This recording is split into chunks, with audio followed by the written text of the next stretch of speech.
I am Shen Qinglan, the unloved daughter of the Shen family's concubine. Now I have become the blessing bride of Prince Wei Muchen, the regent of the great Yan dynasty. Everyone whispers that I won't survive the night, though Wei Muchen has become a living corpse. His killing intent runs so deep that evil spirits surround him.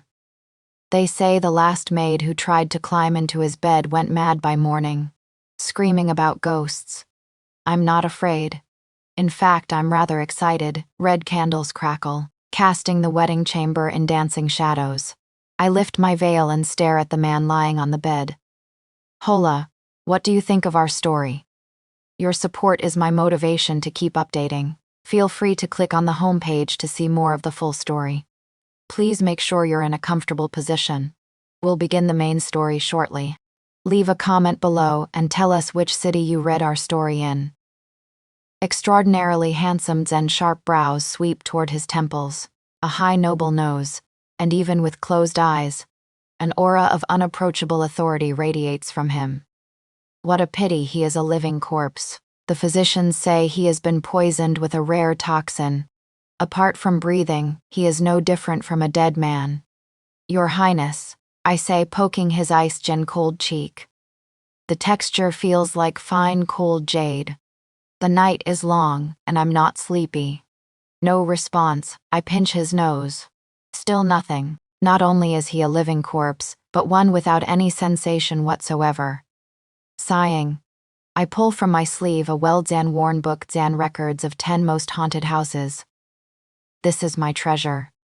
Life in these deep courtyards is unbearably dull. Only such thrilling material makes me feel truly alive. Your Highness, since you cannot wake, let me tell you a story to pass the time. I lean close to his ear, deliberately lowering my voice to create an eerie atmosphere. The wind outside cooperatively howls, extinguishing one of the candles. This very manor, I begin with fabricated solemnity, was once a mass burial ground. Legend tells of a headless general who crawls out from under the bed every midnight. As I speak, I trail my finger along his neck, mimicking the cold edge of a blade. He searches for his head. He asks whoever sleeps in the bed, "Have you seen my head?" Perhaps it is my imagination, but the flesh beneath my finger seems to stiffen. Wei Muchen's eyelashes appear to tremble ever so slightly. My eyes light up. The physician said to stimulate the patient frequently. This method seems effective. I immediately grow more enthusiastic, lowering my voice even further and blowing a cool breath into his ear. Unable to find his head, he twists off the head of whoever lies in the bed and attaches it to his own neck. Your Highness, do you hear that sound from under the bed? The scraping of fingernails against wood. Screeched Zan. I drag my nails harshly across the bed frame. In the silent night, the sound is utterly spine-chilling. I observe Wei Muchen with satisfaction. His complexion has grown even paler, fine beads of cold sweat forming on his forehead, his breathing noticeably more rapid. Your Highness, don't you find this fascinating? Don't worry, Zan, this is merely an appetizer. I have 1001 more such stories. Tonight, we won't stop until dawn. Or rather, we won't stop until we're scared to death. At this very moment, Wei Muchen, lying paralyzed on the bed, is experiencing unprecedented inner turmoil. Though poisoned and unable to move, his consciousness remains fully alert. He is a war god who never flinches before armies or seas of fire. But he has one fatal weakness: he fears ghosts terribly. Hearing this woman's sinister voice in his ear, feeling the icy touch on his neck, and that cursed nails and scraping sound, Wei Muchen roars internally. Get out. Leave at once. This isn't a blessing marriage, Zan, it is an assassination attempt. This woman must be an enemy spy sent specifically to exploit his weakness. But he cannot speak. He can only endure in endless darkness and terror as she finishes one horror story after another. Zan, from the headless general to the lady in red, from embroidered shoes to corpses in wells. This night is blissfully fulfilling for Shen Qinglan, but absolute hell for Wei Muchen. This torture continues for 3 full days. During these days, I dutifully play the devoted wife. By day, I wash him and administer medicine, performing for my stepmother and legitimate sister's spies with touching loyalty and dedication. But at night, behind closed doors, I implement my awakening method. The results are remarkable. Dark circles deepen beneath Wei Muchen's eyes. Though he hasn't awakened, the cold sweat never stops flowing from his forehead. Several times, I feel his hands clench into fists beneath the blankets. This is a good sign, and it means his survival instinct is being activated. On the third night, thunder crashes and rain pours. Perfect weather for ghost stories. I deliberately leave only one dim oil lamp flickering at the bedside, its pallid light making Wei Muchen's handsome face appear deathly white. Your Highness, tonight let's discuss a classic, Something Under the Bed. I sit crossed-legged facing him, hair loose and wild. A scholar wakes at midnight feeling his ankle iced and cold. Thinking it is merely a draft, he pulls his feet into the blanket, but that coldness creeps up his calf like a wet, clammy hand. Thunder roars outside. Boom, lightning splits the sky, flooding the room with ghastly white light. I seize the moment, plunging my hand under the covers and grabbing Wei Muchen's ankle. That hand has seized him. I shriek, ah. This scream doesn't come from me, nor from any ghost. It comes from the living corpse who has lain here for half a year. The instant I grasp his ankle, Wei Muchen convulses violently as if electrocuted. Then, immense terror breaks through the toxin's hold on his consciousness. His eyes snap open, and those usually cold. Profound eyes now wide as saucers. Filled with horror and despair. Not only does he open his eyes, but his extreme fright causes him to bolt upright in bed. He seizes my wrist, gripping so hard I fear my bones might shatter. Ghost, there is a ghost. He gasps, chest heaving violently. Eyes unfocused as he stares at me, clearly not yet recovered from the story. Pain shoots through my wrist, but I'm overwhelmed with joy. He is awake. He is truly awake. Ignoring the pain, I excitedly cup his face. Your Highness. You're finally awake. My shock therapy worked. Wei Muchen stares at me at close range, wild hair loose, complexion pale in the lamplight, smiling rather creepily, his pupils contract. Instinctively, he shrinks toward the corner of the bed, back pressed firmly against the wall, looking exactly like a wronged bride, with none of the regent's wafen remaining. You're human. His voice is hoarse, carrying an imperceptible tremor. I blink, tucking my hair behind my ear. I'm your princess consort, Shen Qinglan. Did your Highness think I was that head-seeking general? At the mention of the headless general, Wei Muchen's face turned several shades greener. He stares at me intently, finally confirming that the woman before him is alive, not some vengeful spirit. Rationality slowly returns, but his body hasn't recovered. That burst of energy has exhausted all his strength. He slumps weakly against the headboard, damp hair clinging to his face, looking somewhat fragile. He regards me with an extraordinarily complex expression and anger, shame, but mostly deep helplessness. After a long moment, this decisive regent who holds court in his palm swallows, and speaks in an almost pleading tone. Madam. I look at him expectantly, waiting for him to praise my life and saving grace. Wei Muchen closes his eyes, taking a deep breath. I beg you, Dan, could you please tell different stories from now on? Even if you recite teachings for women or chant scriptures, anything but ghost stories. This prince cannot endure it. Wei Muchen has awakened, but his situation is scarcely better than when Comatose. He tries to call for help, but I clamp my hand over his mouth. Your Highness, half this manor belongs to Consort G's people, the other half to your dear younger brothers. If you shout that you've awakened now, I guarantee tonight's calming soup will contain an extra 2 taels of arsenic. Wei Muchen's eyes, enlarged by terror, narrow as rationality returns. Though he fears ghosts, his mind remains sharp. The regent's manor is currently a dragon's pool and tiger's den. During his 6 months of unconsciousness, Military authority has shifted, and his trusted subordinates have been purged. Awakening now would indeed make him a sitting target. What do you propose? He removes my hand, his voice weak yet carrying its customary authority. I pat my chest confidently. Cooperation.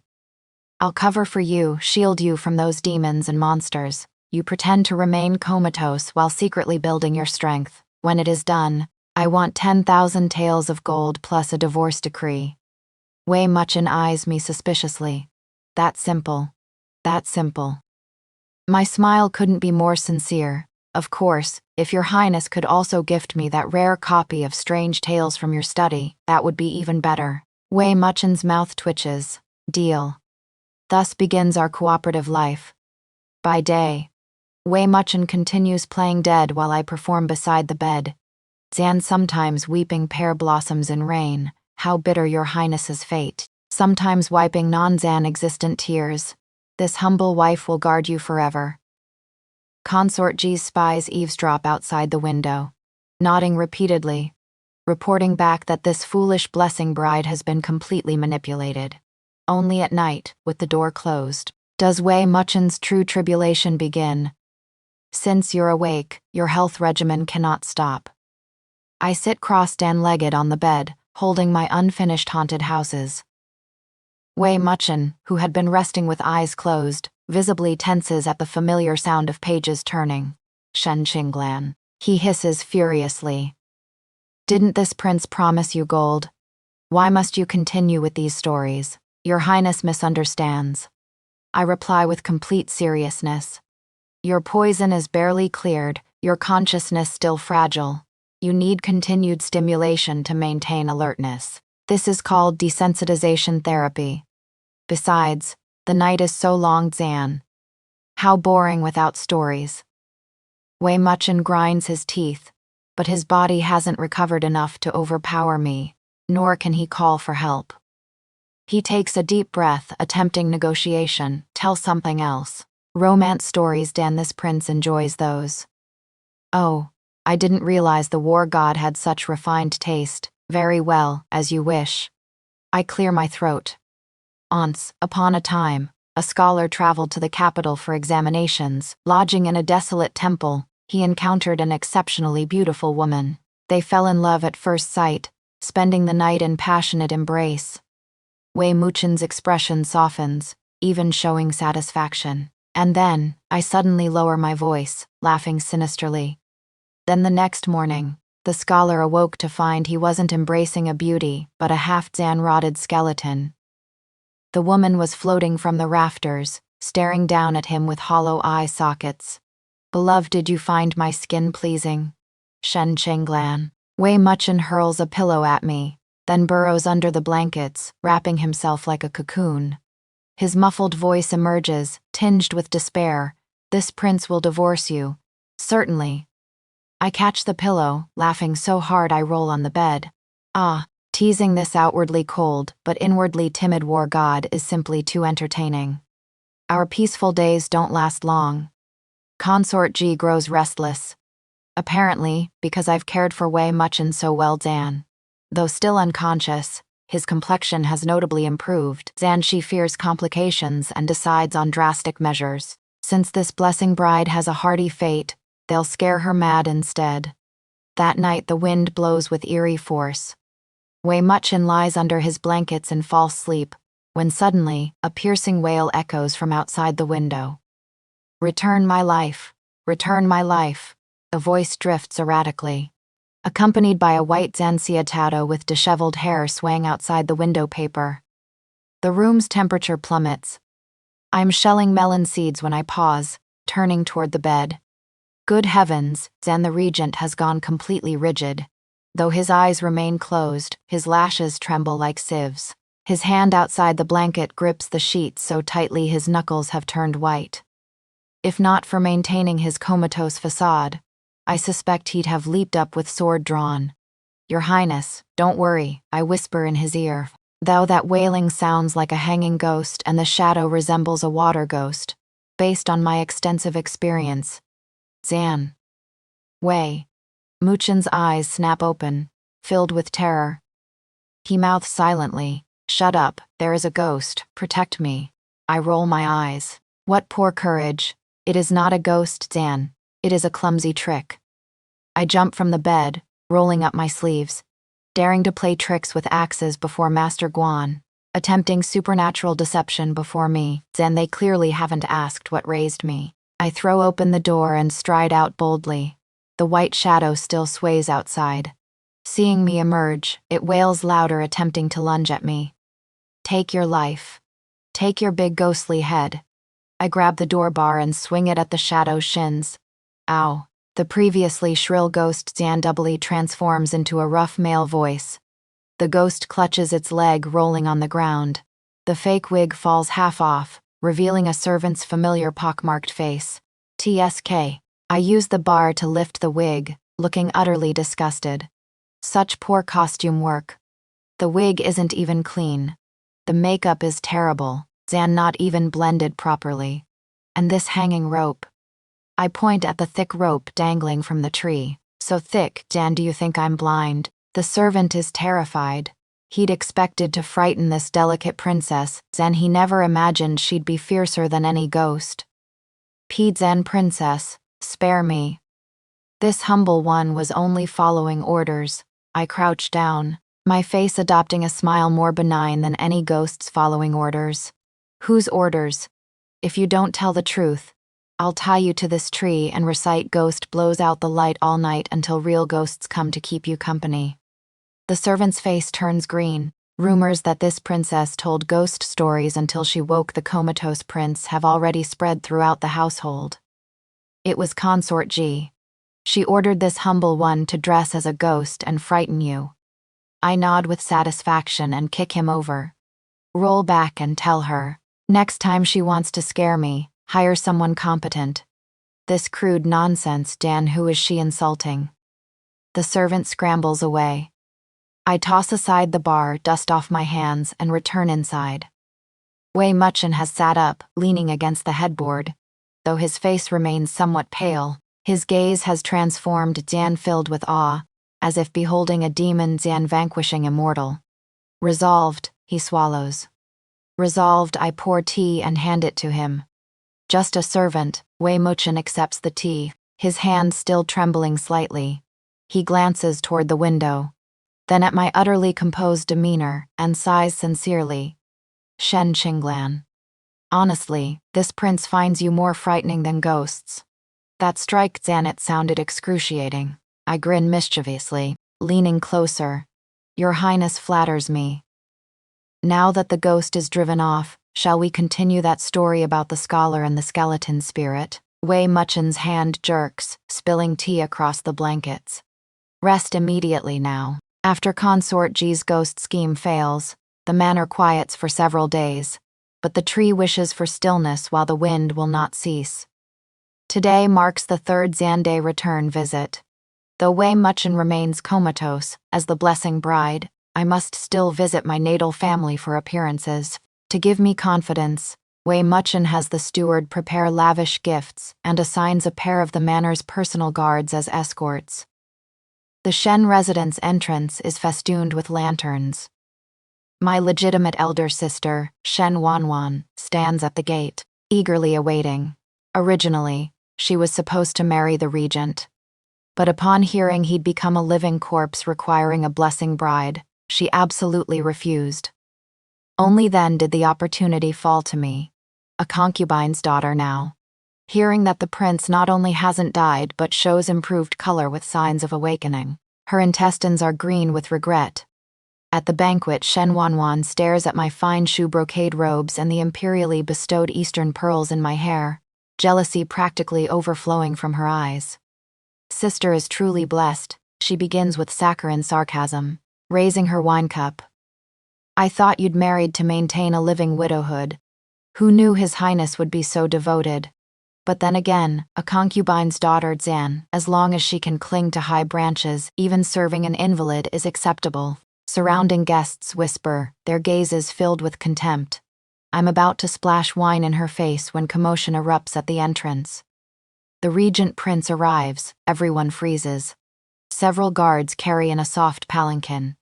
The curtain parts, revealing Wei Muchen seated in a wheelchair, pushed into the main hall. Though still closed, Dan-eyed and pale, his innate nobility instantly silences the entire hall. Shen Wanwan's eyes go straight. She probably never imagined that even in a wheelchair, Wei Muchen would remain so devastatingly handsome. She cannot look away.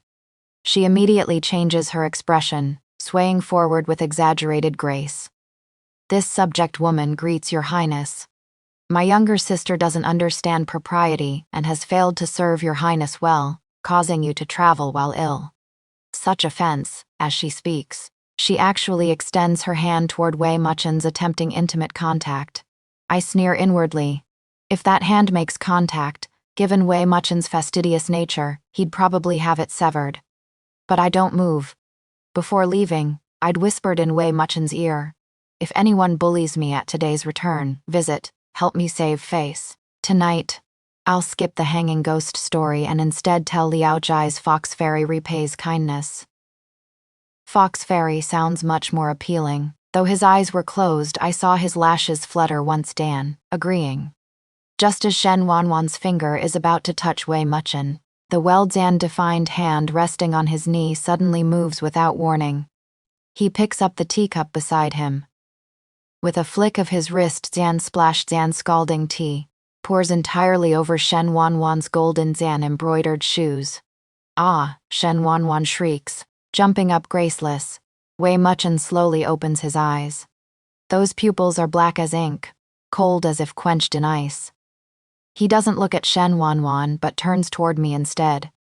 His voice weak yet brooking no argument. This prince's consort Zan, is she someone you may discuss? Since you claim she is a concubine's daughter who doesn't understand propriety, that reflects the Shen family's failure in education. He glances at my trembling father. Is this the Shen family's hospitality? Dead silence fills the hall. No one expected the Comatose regent to suddenly awaken and rebuke them over a mere concubine's daughter. Father drops to his knees with a thud. Your Highness, please calm your anger. Shen Wanwan, terrified, kneels trembling, her makeup running, standing behind Wei Muchen, pushing his wheelchair. I smile like a cat who has stolen cream. Delightful. Absolutely delightful. This fox Dan borrowing Zan Tiger's Jan might feeling is more invigorating than 10 ghost stories. In the returning carriage, Wei Muchen immediately collapses against the cushions, closing his eyes and playing dead. How was that? Did this prince perform adequately? Though his eyes remain shut, his voice carries a proud approval Zan-seeking tone. I diligently massage his shoulders. Absolutely superb. Masterful performance. Your Highness is mighty. And tonight's story. I pat my chest confidently. Don't worry, Zan, I absolutely won't tell the hanging ghost. I'll tell Painted Skin's fox demon instead. The one who pulls out human hearts to wash them, Zan. Shen Qinglan. Get out of this carriage. After this incident, Wei Muchen's position in the manor stabilizes considerably.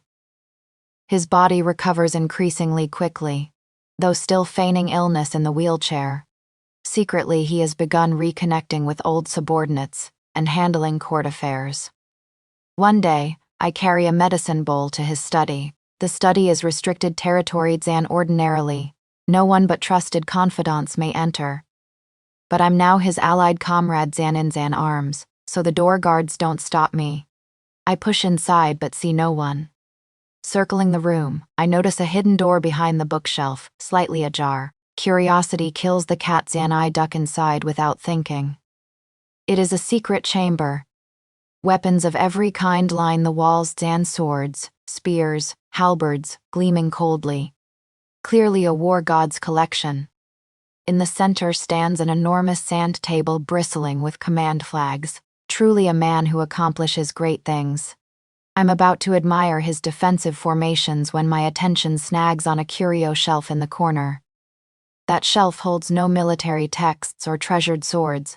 Zan instead, it enshrines a statue of Zhongqi. Beside it are several yellow talismans covered in cinnabar Zan drawn symbols, clearly obtained from a Taoist temple.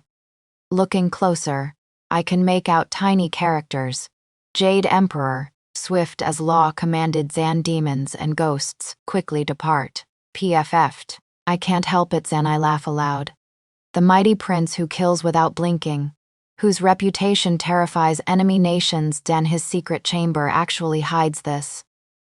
This is what they call wolves in sheep's clothing. What are you doing? A roar sounds behind me. I turn to find Wei Muchen standing in the hidden doorway, panicked and stricken and furious at having his secret exposed. He rushes forward, attempting to block the curio shelf with his body. But he forgets he is supposed to be ill. Moving hastily, his foot catches and he trips himself, falling forward, Zan coincidentally trapping me between him and the wall. We're extremely close. I can see the flush on his face spreading to his ears. You saw? He grits his teeth, eyes fierce, trying to intimidate me. I suppress laughter, pointing behind him at the Zhongkui statue. Your Highness, this Zhongkui statue has excellent craftsmanship. But these talismans are crooked, Zan, they probably can't suppress fierce ghosts. Wei Muchen's face instantly turns crimson. He releases me, turning awkwardly to tear down those talismans. Nonsense. This prince merely collects elegant items. Oh, collections. I draw out the word. So your Highness not only fears ghosts but believes in these things. Seems I should tell Taoist exorcism stories in the future to calm your nerves. Shut up. Wei Muchen whirls around, glaring fiercely. But his ears have turned completely red. Shen Qinglan Zan, if you dare speak one word of this outside, this prince will, Zan, will what? I fearlessly lean closer. Send the headless general to find me at midnight. Wei Muchen chokes on his words. He stares at the audaciously grinning woman before him, Zan, bright eyes. White teeth, utterly bold. Clearly a fragile concubine's daughter, yet during his most wretched, terrified moments, she never showed disgust. Instead, like a small sun, she illuminated the shadows in his heart.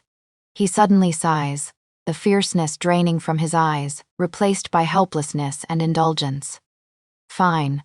He reaches out, lightly flicking my forehead. What is wrong with fearing darkness, fearing ghosts? This prince is being cautious. But you, Zan, a young lady constantly obsessed with the supernatural, Zan. Aren't you afraid of anything? I rub my forehead, grinning. I'm already married, aren't I? And married to the most noble prince in the realm. Besides, your Highness fears ghosts. I don't. Perfect complementarity. If real ghosts come, I'll shield you. Wei Muchen freezes. He gazes at me, his expression suddenly deepening.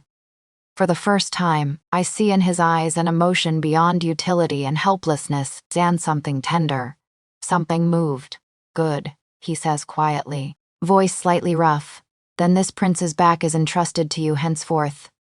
That night, Wei Muchen doesn't resist story time for the first time. Only when I reach the part about the female ghost, extending her tongue, does he silently shift closer, grasping my sleeve. Shen Qinglan. Skip this part. Tell me how the Taoist priest captured her instead. This is what they call fear breeds fixation. Zan, the more you fear something, the more it finds you. The imperial winter hunt was supposed to be an occasion for aristocratic sons to display their archery skills. Wei Muchen, a convalescent still requiring a wheelchair, only attended to make an appearance, Dan, proof he hadn't completely died yet. Who knew that showing his face would attract assassins? Well, strike while he is weak, Zan, standard enemy tactics.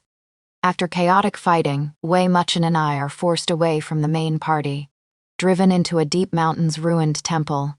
This temple has been abandoned for who knows how long. Half a door hangs askew on its frame, creaking eerily in the wind. The Buddha statue lost its head ages ago. Spider webs are thicker than those in the cave of silken webs. Worst of all, a violent storm begins outside Zendar, roaring lightning flashing. Crack. A bolt illuminates the ruined temple like a ghostly realm. I glance at Wei Muchen beside me. This war god who just cut down a dozen black Zan-clad assassins, now leans against a broken offering table, his sword still dripping blood. but his face is paler than a corpse's. His gaze drifts, unwilling to look at surrounding shadows, fixated only on the fire before him. His body is taut as a drawn bow. I know Zan, his fatal weakness has been struck. This environment terrifies him more than facing 1,000 Zan strong army. Your Highness, I venture, reaching to check his forehead. Don't touch me. He jerks violently, sword instinctively pointing at me. Recognizing me, he lowers it dejectedly. Forgive me. He rasps, Adam's apple bobbing. This prince has lost composure. Lost composure doesn't cover it, Zan. He is nearly beside himself. I observe the cold sweat beating his temples and sigh inwardly. Who would imagine this feared and inspiring regent is actually a fragile soul desperate for security? Just then, the sound of snapping branches comes from outside. Crack, very soft, but crystal clear in the rainy night. Wei Muchen's eyes sharpen, killing intent flooding his entire being, but his sword Zan hand trembles slightly. The poison hasn't fully cleared. Combined with extreme psychological terror, his condition is dire. They're here, he says quietly, 5 top Zan tier masters. Black shadows pour through the doorway, blades glinting coldly. Wei Muchen grits his teeth, trying to stand, but staggers. In that moment, I don't think Zan simply act. This weak woman with no martial strength somehow finds courage to step in front of him. Arms spread wide like a mother hen protecting her chick. Shen Qinglan, are you mad? Move. Wei Muchen roars. Don't be afraid. I don't turn back, just stare fixedly at the approaching assassins. Though my voice trembles, my tone is remarkably firm. Your Highness, you fear ghosts.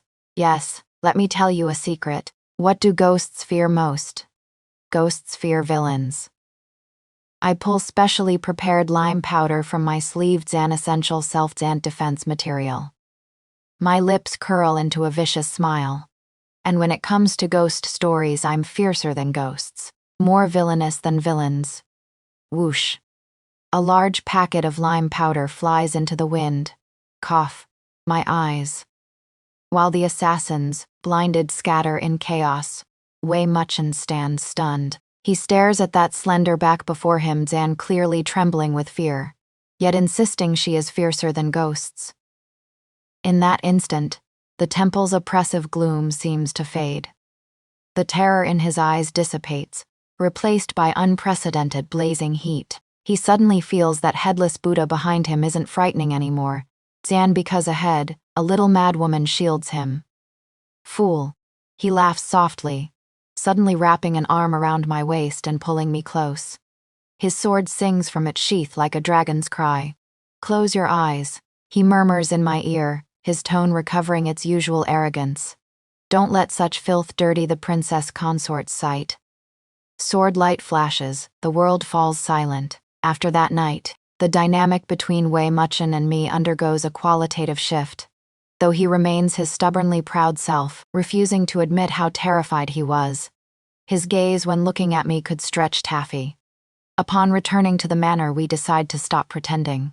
Since Consort G dared collude with outsiders to hire assassins, we'll close the door and beat the dog. Your Highness, your mother sent ginseng soup. Zan says it is to calm your nerves. I carry in a bowl of pitch Zan black medicinal brew. Wei Muchen, seated in his wheelchair, sniffs it once and laughs coldly. Crane Zan crest red poison. She is certainly willing to invest. So shall we. I wink at him. Wei Muchen sighs helplessly, gazing at me with indulgence. Whatever you say, but must I really lie in that thing? He points at the Nanmu coffin already prepared in the courtyard. To perform convincingly, we must go all the way. 3 days later, the regent's manor is draped in white mourning banners. Wails shake the capital. News of Wei Muchen's sudden death spreads throughout the city. The mourning hall is set in the main pavilion. That Nanmu coffin placed centrally, Zan nails not yet driven in. Consort G, dressed in plain mourning white, weeps as if her liver and intestines are torn asunder. My son, how could you leave like this? How will this great household survive? While crying, she covers her mouth with a handkerchief, concealing her smile. Behind her, trusted subordinates dab fake tears, actually waiting to divide the manor's power. I kneel before the spirit tablet, burning paper money while observing everyone's performance. Too fake. These crying acts wouldn't survive the first chapter in my stories. Mother, please restrain your grief, I say hoarsely. His Highness departed hastily, then perhaps he still has unfulfilled wishes. What wishes could there be? Consort G snaps impatiently. Quickly seal the coffin. Only proper burial brings peace. She is desperate to nail down that lid. Finalize Wei Muchen's death. Just as several servants raise hammers to approach Zan, thump. Thump. 3 muffled sounds suddenly echo from within the silent hall, and the sound of knocking against wood, coming from inside the coffin. The entire hall instantly falls deathly quiet. Everyone freezes. A servant's hammer crashes onto his own foot. He doesn't even dare scream. Consort G's face drains of color, staring fixedly at that coffin. Wee Jen, what sound? Thump, thump, thump. 3 more knocks. Then a pale hand slowly creeps over the coffin's edge, Jen, fingers long and elegant, joints defined, wearing that jade thumb ring symbolizing the regent's authority. Ah, the corpse has risen. Someone screams first. Timid guests dive under tables. In this extreme terror, Wei Muchen slowly sits up from the coffin. He wears mourning robes, face made ghastly pale with powder. He turns his head gradually, those deep black eyes locking onto Consort G standing foremost. Mother, he says eerily, his voice echoing through the vast hall. Why do you weep so sorrowfully? Is it because the ginseng soup you sent was too bitter? Consort G's legs give out. She collapses to the floor. Ghost. A ghost, don't come closer. It wasn't me who harmed you. It wasn't me. Her psychological defenses completely crumble. She points at the steward, shrieking, it was him, he bought the poison. I only wanted you dead, Zan. I didn't want you becoming a vengeful spirit. Wei Muchen laughs coldly. He braces one hand on the coffin edge and vaults out lithely. Zan, no trace of illness whatsoever. He stands tall, commanding presence fully restored, like a war demon returned from hell. Guards. He waves once. Hidden soldiers instantly surge forth, surrounding Consort G's faction. Consort G murdered her husband's son, Zan, evidence conclusive. Drag her away for the clan court to interrogate severely. After handling everything, Wei Muchen turns to me, still kneeling and watching the show. He shakes his head helplessly, reaching down to pull me up, dusting off my knees before the hall full of witnesses. Madam, he leans to my ear, grinding his teeth yet smiling. Did this prince perform this corpse resurrection adequately? I applaud enthusiastically, eyes sparkling. Magnificent. Especially that slow Zan motion vault, Zan, absolutely brilliant. Your Highness, if you ever tire of being regent, let's perform storytelling under bridges. We'd be wildly popular, Shen Qinglan. Shut up. Though his mouth complains, the hand gripping mine tightens, Dan, and never lets go again. After that day, the capital loses one ailing prince and gains a decisive regent, Dan, plus a ghost story princess consort, whom no one dares provoke. With the dust settled, Wei Muchen regains full regent authority, governing the court into complete submission.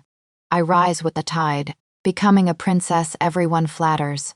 Logically, life should be comfortable now. But Wei Muchen has grown melancholic lately. Because he has discovered I no longer tell him bedtime ghost stories. Initially, he thinks this is wonderful, Zan, even secretly lights 3 incense sticks before his secret chamber's Zhongkui statue in gratitude. But he quickly realizes things aren't so simple. I've stopped telling stories because I've found a new hobby. Writing storybooks, specifically documentary fiction adapted from real people and events. One day, Wei Muchen returns from court, face black as a pot bottom, clutching a garishly colored pamphlet, Zan, the capital's recent bestseller. The cold Zan-faced prince's ghost, Zan fearing daily life. Author's pseudonym, glutinous rice dumpling, Shen Qing Lan. Wei Muchen slams the book on the desk, pointing furiously at a passage. Every stormy night, that seemingly imposing prince must burrow into his wife's embrace, whimpering, while begging cuddles and demanding she tell jokes to help him sleep. His face flushes to his ears, those usually chilling phoenix eyes now filled with humiliated fury. Wah wah wah Zan. When has this prince ever? Wah wah wad. And this Prince Big Balls Dan, isn't that clearly alluding to this prince? I'm sprawled across the desk drafting Volume 2. The Prince and Female Ghosts, Zan Untold Secrets, and blink innocently at his words. Your Highness, articles form naturally, as they say. Besides, the book mentions Prince Big Balls Dan. What connection does that have with you? Wei Muchen. You're reading into things.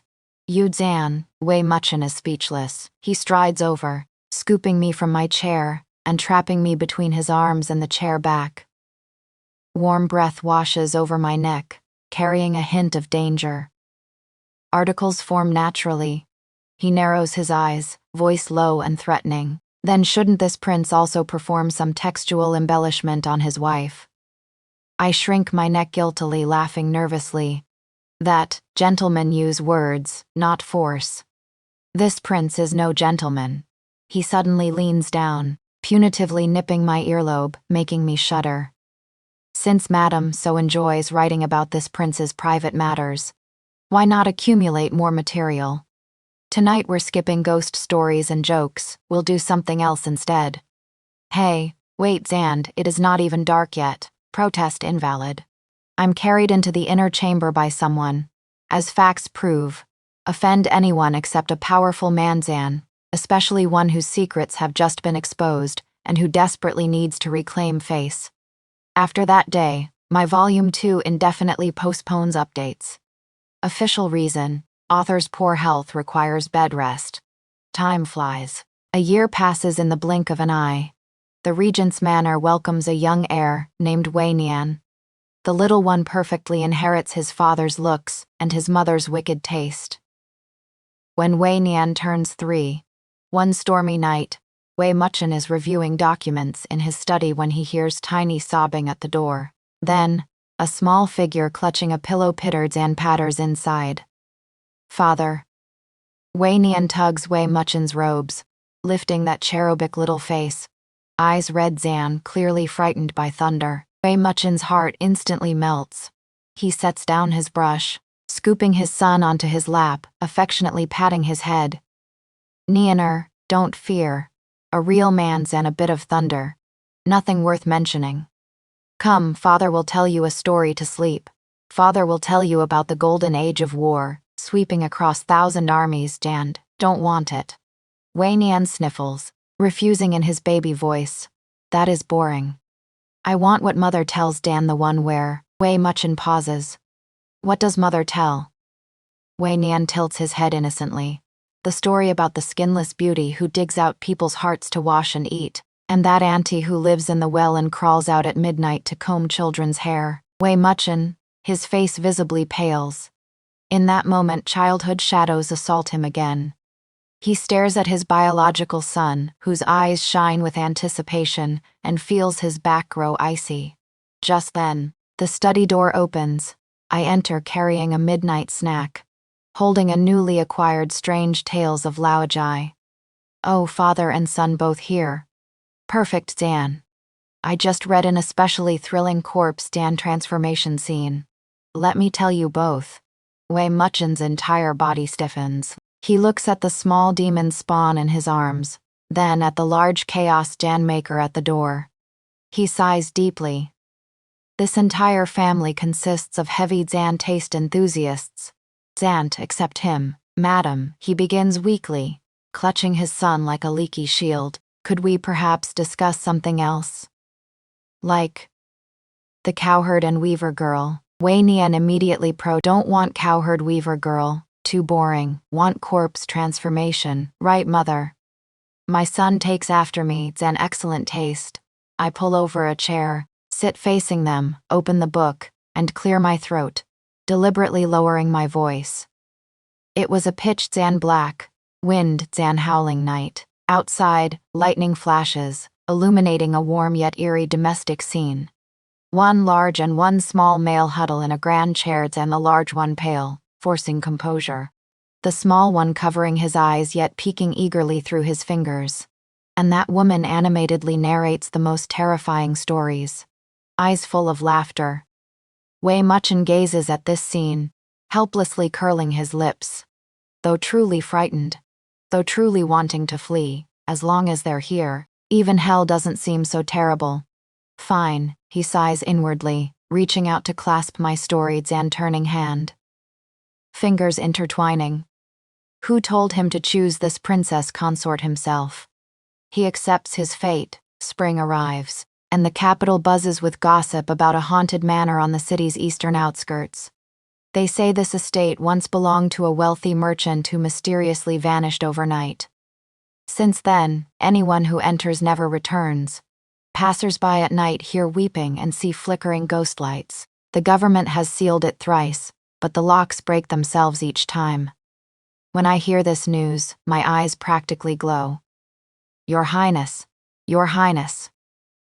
I burst into the study, waving a hand Dan copied notice.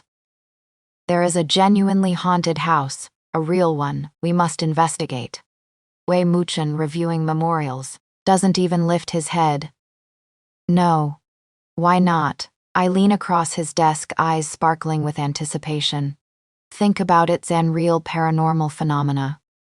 This is a once Zan and Zan a Zan lifetime research opportunity. If we don't go, I'll regret it forever. This prince said no, meaning no. Wei Muchen finally looks up, expression stern. That place is dangerous, absolutely forbidden, but he underestimates my determination.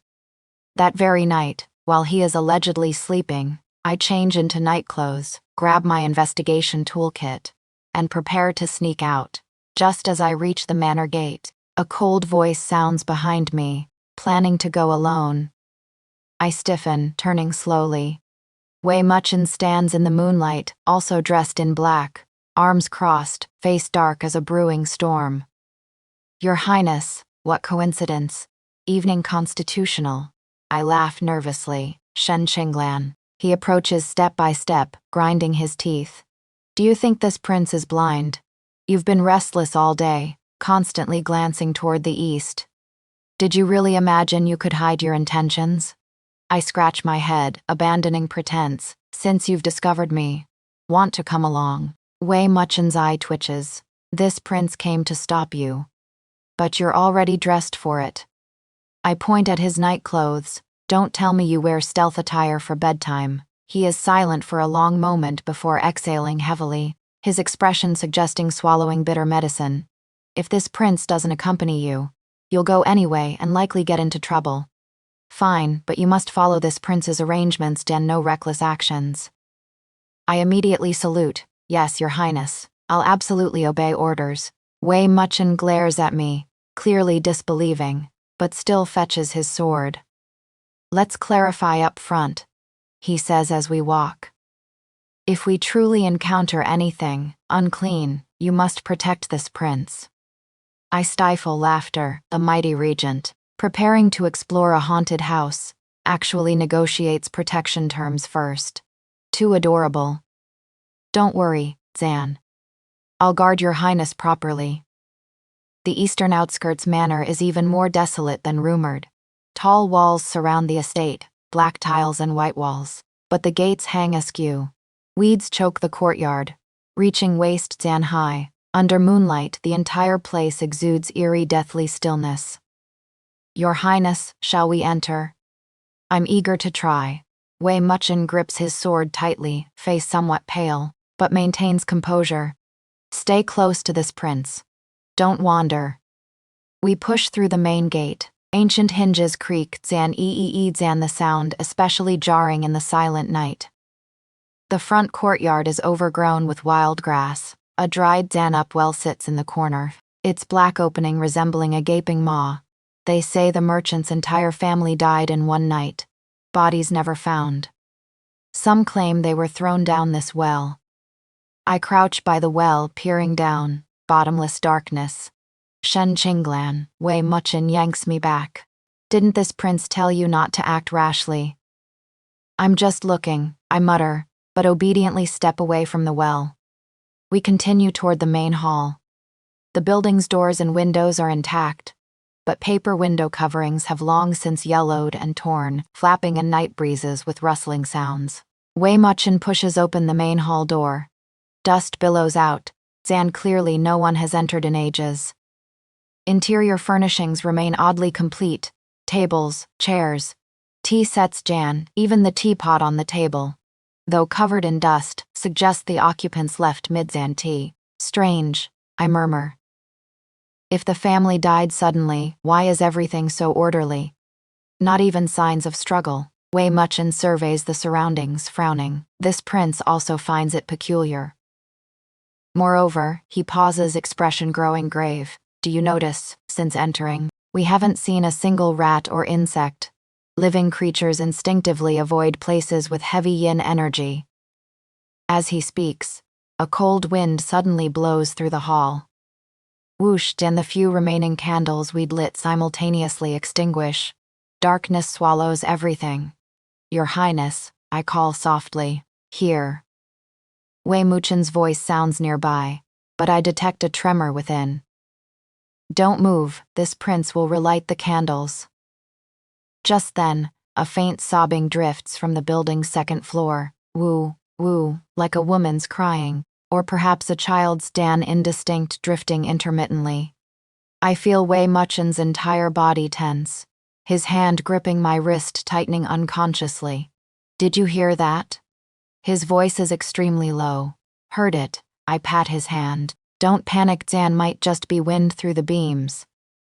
Wind doesn't cry like that, Wei Muchen says through clenched teeth. Shen Qinglan, perhaps we should leave. We've come this far, Zan, leaving now, no way. I pull out flint, relight a candle, and determinedly start upstairs. I must investigate. You, Zan. Wei Muchen wants to stop me but fears letting me go alone. Ultimately, he can only grip his sword and follow with a dark expression. If something happens, don't blame this prince for not warning you. The second floor is the residential area. A long corridor lined with rooms on both sides, doorways black and vacant, like waiting monster mouths. That sobbing grows clearer, seeming to emanate from the corridor's deepest room. I push open that door. The room contains a bed, dressing table, and wardrobe, Zan, apparently a woman's chamber. The dressing table still holds a bronze mirror, covered in thick dust. The sobbing abruptly stops. The room falls into dead silence, Zan, so quiet, we can hear each other's breathing. Nobody here, Wei Muchen whispers. Let's go. I'm about to nod when suddenly I notice something off about that bronze mirror. In the candlelight reflection, there seem to be 3 people. Wei Muchen and I stand at the door, but the mirror shows a third figure, Zan, a woman in white, standing directly behind us, face obscured by long black hair, only revealing a bizarre smile at her mouth's corners. My scalp tingles instantly.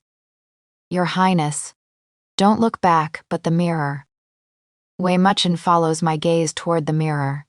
Upon seeing that third reflection, his face turns deathly white. The very next second, icy Zan cold breath blows against our necks from behind. A woman's voice, shrill and resentful, sounds in our ears. Why did you come to my home? Ah, Zan. This scream comes from Wei Muchen. The mighty regent's psychological defenses instantly collapse. He spins around, sword swinging wildly. Demon, die. But his blade strikes nothing, Zan, only air. That white Zant-clad woman's figure vanishes like smoke. Then, sinister laughter echoes throughout the room, coming from all directions, making it impossible to locate the source. You cannot escape. You shall all stay here, stay with me. The room temperature plummets. Our exhaled breaths turn to white mist. Wei Muchen stands before me protectively, sword horizontal, but his hands tremble slightly. Though terrified, he refuses to back down. I observe the surroundings, forcing myself to calm down and recall all the paranormal knowledge I've accumulated. Suddenly, I notice the room's feng shui arrangement is wrong. Zan, the bed faces the door directly. The mirror reflects the entrance. Both are major taboos. Moreover, a barely perceptible red cord hangs from a beam in the room's corner. Your Highness, I whisper quickly. This isn't a ghost, Zan, it is a trap. What? Wei Muchen doesn't comprehend. I stride to that corner, yanking hard on the red cord. Clattered, Zan, the female ghost falls from above Zan. It is merely a paper puppet dressed in white, face painted with rouge, suspended by thin wire. When we entered, someone pulled the mechanism, creating the illusion of a figure behind us. The eerie laughter also ceases abruptly. I snort coldly. Still not coming out, or must I invite you? Silence persists.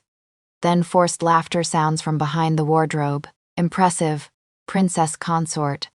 This humble one admits defeat. A skinny middle-aged man crawls out from behind the wardrobe, Zan, the very merchant this estate allegedly belonged to. You didn't die. Wei Muchen's sword points at him. This humble one merely wished to avoid debts, so faked death and hid. The man trembles. Later I discovered this manor's haunting rumors were excellent. Zan, none dared approach. So I continued hiding here. I never imagined Your Highness and the princess consort would personally investigate. Wei Muchen's face is terrifyingly dark. Being frightened by a fraud, Zan, if word spread, where would the regent's face be? Impersonating ghosts and spirits. Disturbing public order, Zan, take him away. Hidden guards immediately emerge, dragging the merchant off. After leaving that estate, Wei Muchen remains silent the entire journey, face extremely unpleasant. I sneak glances at him, finally unable to resist asking, Your Highness, are you angry? Angry? Why would this prince be angry?